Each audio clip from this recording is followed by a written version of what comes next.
What's going on, guys? CrustyKs here from the Go Boys Network. We're back. We're ready to talk about college basketball. We got a small little Monday slate, but we got 5 games to talk about, so we're going to jump right into it. The first one here, Penn State taking on Michigan. Michigan 8.5-point home fave. So we look at this game, total set at 159.5. It's a pretty high total, and I think it's justified. Get two teams who are going to push the pace. And for me, the biggest issue here, like the biggest edge in this game, in my opinion, Michigan's really struggled with turnovers. We saw it against Purdue. I want to say Purdue forced like 12 turnovers in the first 5-6 minutes of Michigan's last game. So, I mean, I do like Michigan to win this game. I do think they bounce back. But I lean Penn State plus the 8.5 here. I just think this is a big number for Michigan to try to cover, especially given the issues with turnovers. You're going to face a Penn State team who thrives on turnovers. And, I mean, we've seen it time and time again with Ace Baldwin. This guy just creates havoc on the basketball court.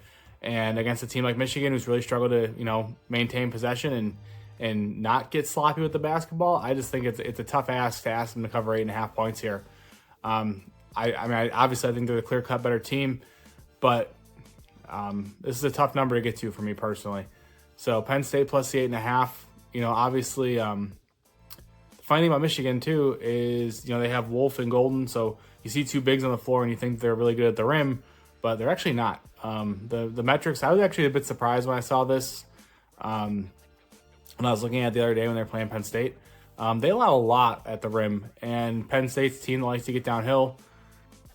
This matchup really shakes out well for Penn State, and I just think that 8.5. I don't see how I don't see Michigan covering that number here. I think they win. I don't think they cover the 8.5. So Penn State plus 8.5. Moving on to the next one here, Iowa taking on Ohio State. Ohio State laying 7.5 points at home. Obviously, Ohio State's team we've talked about numerous times. It's a team that is just incredibly frustrating to back. Iowa finally did get a win. Did not cover. They were covering the entire game, and I believe they melted for the last 4 minutes. They went without a basket. So, take that for what it is. In this spot here, I like Ohio State minus 7.5. Iowa's the team that one of those teams where they go on the road and they just can't seem to figure it out. This Iowa team this year just doesn't seem. Obviously it's always the same thing. They run fast, they don't score points, don't play a lot of defense. But this year the lack of consistency offensively really is just concerning to me. So I like Ohio State here. I don't see where Iowa generates consistent stops. Guys like Bruce Thornton, Royal, assuming he plays, he should have an absolute field day inside. This Iowa team gives up whatever you want, whatever you want at the rim, you can get it. And Ohio State's going to be able to do just that. So Ohio State minus 7.5. I don't see a way that Iowa generates consistent stops. We don't have a team total out yet, but I would like the Ohio State team total over as well. I think that's a really good look here. The next one, Duke taking on NC State. Duke laying 22.5 points, a massive number. NC State is horrible. So first glance here, this total for this game, 134.5, is a bit surprising. Obviously, I know NC State plays slow as molasses. Duke, they're not like crazy slow, but they definitely play at a slower pace. You get Duke off a game, though, where they played against Wake on the road, way too close, for comfort for sure. I got to lean here with Duke minus 22.5. This NC State team, I just don't know where the offense comes from. Duke, obviously, defensively has been suffocating at times. They looked really good against Wake, even though Wake defensively looked really good against Duke. But obviously, Duke came out with the win there. In this particular spot, I think Duke offensively probably gets it going a bit. Definitely more than NC State does. And like I said, I just don't see where NC State generates the offense from. If you watch this team play, they don't have a single scorer on that roster, and it's not good. So, like I said, with a total this low and a spread this big, I think this is a Duke by 30 type game. I have a hard time seeing NC State hanging anywhere close to in this one. Our next one, UCLA taking on USC. UCLA is a 1.5 point road favorite over USC. We've talked about this UCLA team a few times. I hate this team. I think they stink. I think that USC stinks too. But for me in this one, you look at what these two teams have done lately. If you watch UCLA, they seem to have, I don't want to say have gotten their groove back, but they're playing better basketball. I mean, whether or not what their coach said, fell on deaf ears or not, they've won 3 straight since when did he, I forgot what he said the first time, after the Nebraska game maybe, after the Michigan game, and then they lost 2 more after that, and then they finally, like I said, they've won 3 straight, including a win over Wisconsin, which obviously is a big win. Now they go on the road here, take it on USC. I have a hard time with this game. For me, I lean UCLA. This is probably one of my least favorite games on this slate, so I doubt I'll actually have any action here. But you look at the conference numbers, and USC really struggled on the glass. I wouldn't say they're like horrible with turnovers, but about average. And you're facing a UCLA team who thrives on turnovers, been average on the glass. And if you're going to beat them, you got to shoot threes. And that's just one of those things where USC shoots them decent, 34.9% for the season. So not terrible. They're a little bit better than, like the national average. But they don't shoot a lot of them. 330th in attempts per game. So unless USC is going to all of a sudden decide to just start shooting a ton of threes, which, they might try. We've seen teams try that in these kind of spots.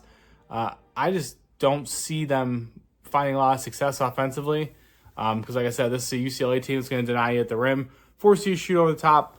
And I just don't think USC has the shooters to do that. So UCLA here on the money line or the -1.5. I like them both. I think they both come home. Last one we're going to talk about here. Iowa State taking on Arizona. Arizona is a 1.5-point favorite over Iowa State. I'm not going to say I was surprised by this line.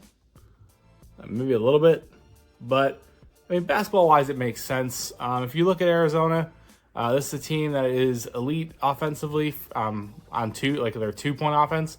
33rd in field goal percentage from twos and 45th, I believe. Let me see here. Yeah, 45th in point distribution from twos. So they shoot majority from 2-point land. They make them at a high rate. And this is a matchup against Iowa State. Wow, I'm all jumbled today. Iowa State, who, they've been pretty good against opponent twos. But I also think that it comes down to, a lot of teams they've seen, they're typically playing with a lead.